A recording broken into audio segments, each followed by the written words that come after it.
Big news para sa mga unemployed. Norman Mangusin is back. Unti-unti nang bumabalik ang kahambugan ng bida. Panurin natin itong mga bagong clips galing sa live niya. Dito pinipigilan niyang magmura, pero dinadaan niya lang sa tawa. Pero deep inside, gustong-gusto na niya sumigaw at murahin yung mga viewers. Sabi ni J. Bram, abuloy ko sa iyo yan, naghihirap ka na. Ha? Salamat! Ganyang kakatanga. Nakita mo? Para mapansin ka ng isang FLM, kailangan mo pa talaga magbayad, dolyar pa. Di ba? Ayun. Anyway, thank you. Salamat.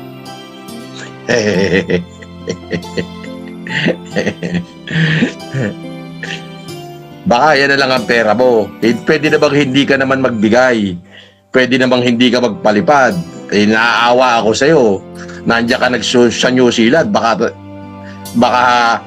yan na lang ang pera mo. $2 na lang. Ipapalipad mo pa sa akin. Mabash mo lang ako. Di ba?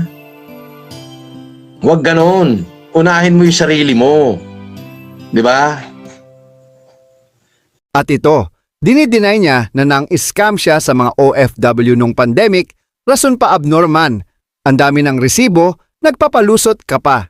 Gusto kasi nilang burahin yun eh. Gusto nilang palabasin na yung itinulong ko daw ng pandemic ay in-scam ko daw sa OFW. Eh wala nga akong kilalang OFW ng pandemic eh. Nag-iisa nga lang ako at saka yung mga tauhan ko lang eh. Kakalimutan na lang na natin yung mga na-interview ni MG na OFW. Di ba? Paano yun? Paano yung mga mayor, gobernador na nagpasalamat, yung mga institusyon na nagpasalamat? Nakasaksi sila na buhay na nandun talaga at tumanggap ng tulong. Paano yun? At yung sinasabi mong mga mayor na nagpasalamat sa'yo, malamang di pa nila alam kung saan galing yung perang pinanggastos mo. Hindi nyo kayang burahin nyo. Kaya kahit ano sabihin nyo, ako'y ganito kasama, eto ako, walang hiya, ay wala akong maniniwala sa inyo. Walang maniniwala sa inyo. Bakit? Eh kasi may mga taong nakasaksi nung tunay na pangyayari at may maraming taong tumanggap. At ulitin ko, nung pandemic, nung kasalukuyang kasagsagan ng lockdown, wala ho kong kakilala kahit isang OFW. Pero maraming katibayan na bukod sa sarili kong ipon, nagbenta ako ng bahay sa ninang ko. Sa ninang ko, nagbenta ako ng bahay. Sa Miranila, binenta ko. Sa ninang Conchita ko. Sasakyan ko, binenta ko. Sports car. Sinaid ko lahat, halos laman ng bangko ko. 4 na bangko. May 2 bangko na hindi ko nagalaw. Ibinigay ko lahat yun. Ngayon, nung ako'y nakulong, nung 2020 ng Mayo, hindi ko naman alam na may mga OFW pala na nabuo para sa akin. So shut up, bitch! Ayun ang pinagpapasalamat ko. So hindi nila kayang burahin yung kahit anong sabihin nila dyan, hindi nila mabura. Pero hanggang doon na lang. Ayun ay kwento na nakalipas. Nakalipas na yon. Katulad po ng sinabi ko, ano yan eh? Buhay parang gulong yan. Ngayon kung tatanungin nyo ako kung ibabalik yung nakaraan, tutulong pa ba ako sa kabila ng ginawa sa akin? O ikikip ko na lang, mananahimik na lang ako, ikikip ko lahat ng pera ko, mabubuhay ako ng maayos. Bago mag-lockdown, ang sarap-sarap ng buhay ko.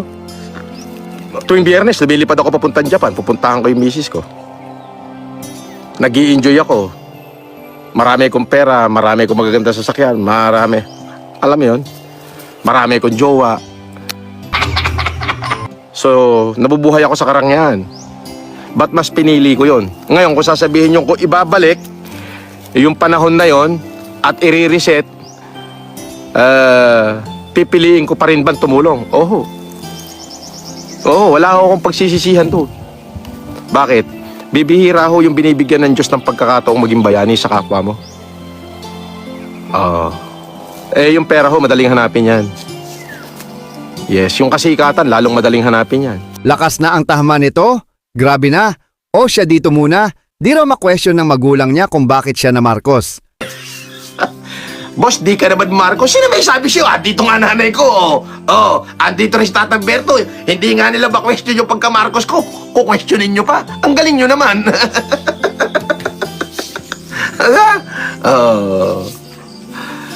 Commercial muna tayo. Balikan natin itong video ni Norman na ginawang santo ang sarili.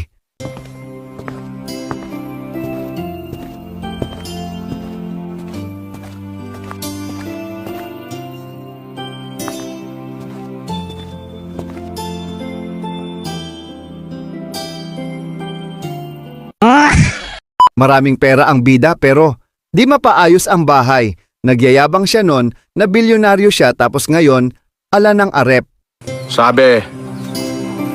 Sabi mo marami kang pera, tingnan mo yung bubong mo, butas-butas. Tanga, hindi bubong.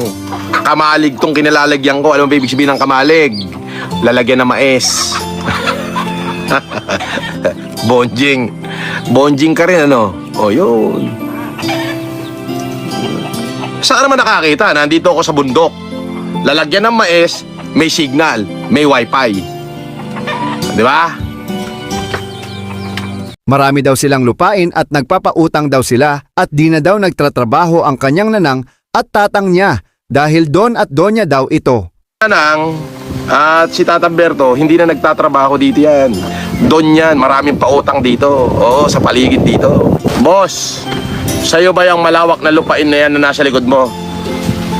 Ayun, nakita mo yung mga sagingan na yun, yung libu-libong puno na saging. Kay Tata Berto yun, hindi sa akin. Dating akin, pero kanila na.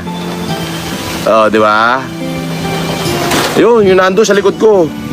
Yung mga sagingan doon. Di ba? Doon pa lang buhay na sila. Abay, libong puno yun eh. Hindi naman biro yun, di ba? Eh, pag umarbes yun.